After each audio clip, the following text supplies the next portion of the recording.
So I decided that today we would do a short lesson on chords that only have 3 notes in them, 3 notes per chord, but they're still gonna sound great. They're still gonna have that colorful sound to them, that jazzy R&B sound that I know I certainly love, and hopefully you do too, because if not, you're in the wrong place. So I'll move myself out of the way here, and I have this short song that I wrote that I'll play in a little bit, but first I wanna show you the formula for some of these different chords and these chord voicings that we're going to go over today. So the first formula is this one right in here. So this is a chord that sounds like this. It's C major 7, right? I have it notated there, C major 7.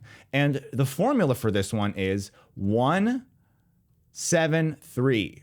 So the C is the 1, the B is the 7, and the E is the 3.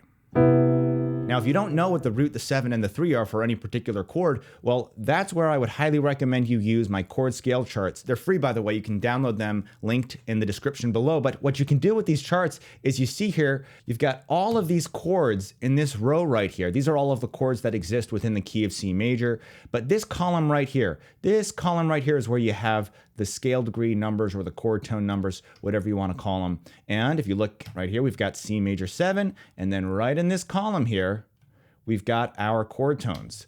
In red, especially, makes it easy. So the 1 is C, the 3rd is E, the 5th is G, the 7 is B. So check those out, linked below. But let's keep going here. So that first formula is the root, the 7, and the 3. And what I do here is I take the same formula and I just move it up the scale. So I'm using all of these diatonic chords. These are the chords that exist within the key of C major. They're all right here, actually.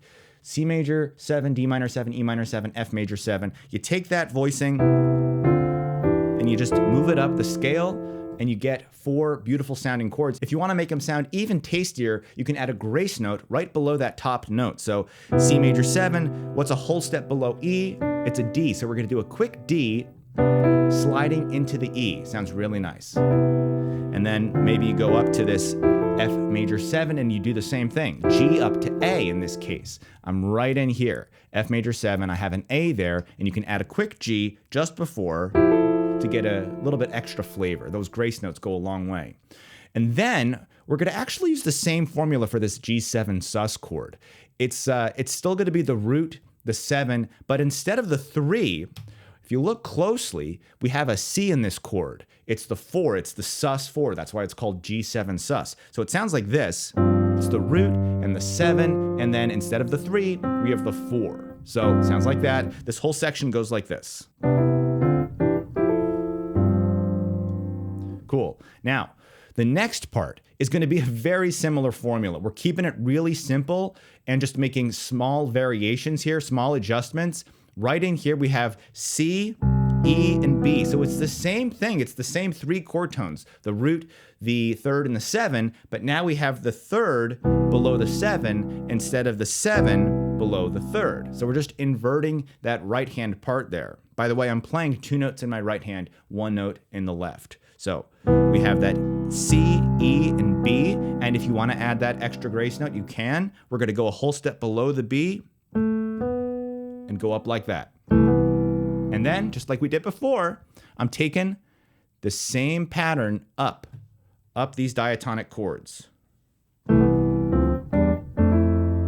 So the next one, this G9 sus right here, this is going to be a little bit different. Now we're going to use the root in the left hand, and then in the right hand, I've got the 9 and the 4. So the 4 there is the sus 4, and the 9 is A in this case. By the way, 9 you can also think of as 2. So if you look at our G chord right here, and I'll just keep this boxed off to make it easy to find, and you look at the 2 right over here, we go across, and there's A. 2 and 9 are the same thing. So if you ever need to figure out, well, what's the 9 of the chord, just think of it as the 2. That'll make it a little bit easier to figure it out until you're able to make the quick association between 9 and, in this case, A.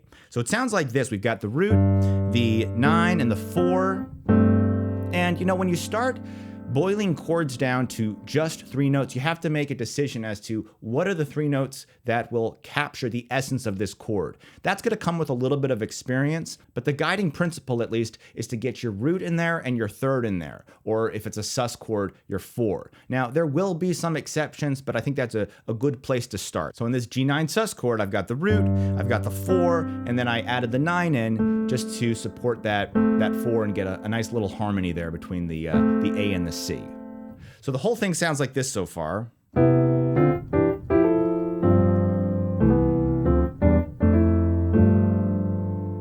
Cool. Now, let's finish it off. We've got one more section here, and this is where things get really interesting because the chords actually get really simple.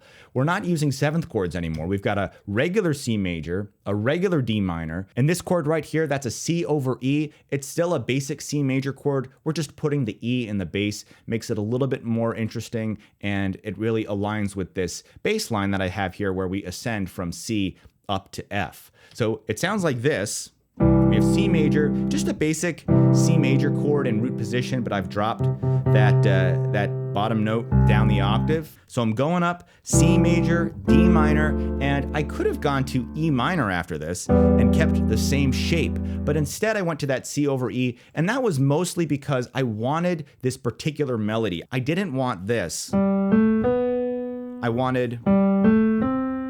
And so that's how I arrived at the C over E.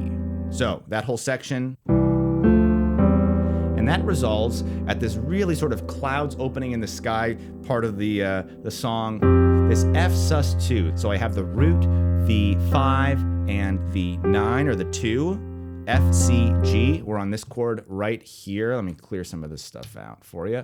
There we go. F sus2, root, 5, 9. And that resolves to F major 9. So this is kind of interesting here. We've got the F holding out through the entire measure, and all we're doing is switching the right hand from this interval of a fifth, C and G is a fifth, and that's going to become A and E. So it's the same interval. It's going from C and G to A and E. And ultimately, what that is going to convey is this sound of F major 9. That's why I wrote F major 9 in here. You've essentially got this right here, which is the root, the 3rd, the 5th, the 7, and the 9. And I've just broken it apart. I've got the top part here, and then transposing it down, essentially. And then to finish it off, we've got G sus, the holiest of chords. This is a pretty standard voicing. Again, if I put the bass note up the octave, I've got this basic G sus voicing.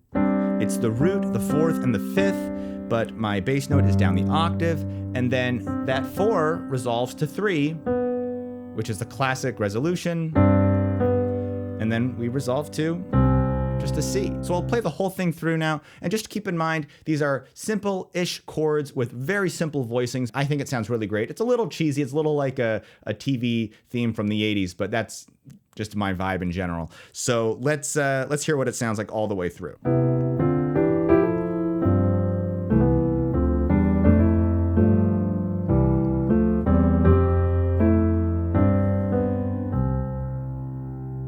Now, if you want to learn how to play more complex chords that do have more notes in them, the really, really thick ones, these kind of chords, you know, if you want to learn how to play those kinds of chords, definitely check out my chord pack, Sick Chords Volume 1. It's all of my favorite voicings for major 7 chords, dominant 7 chords, minor 7 chords, and all of the extensions, all the altered extensions. And the best part is that I organize the chords by the top note, which makes it really easy to reharmonize and write with these chords. So all of the voicings that have the root in the top are together. All of the voicings that have the flat 9 in the top are together.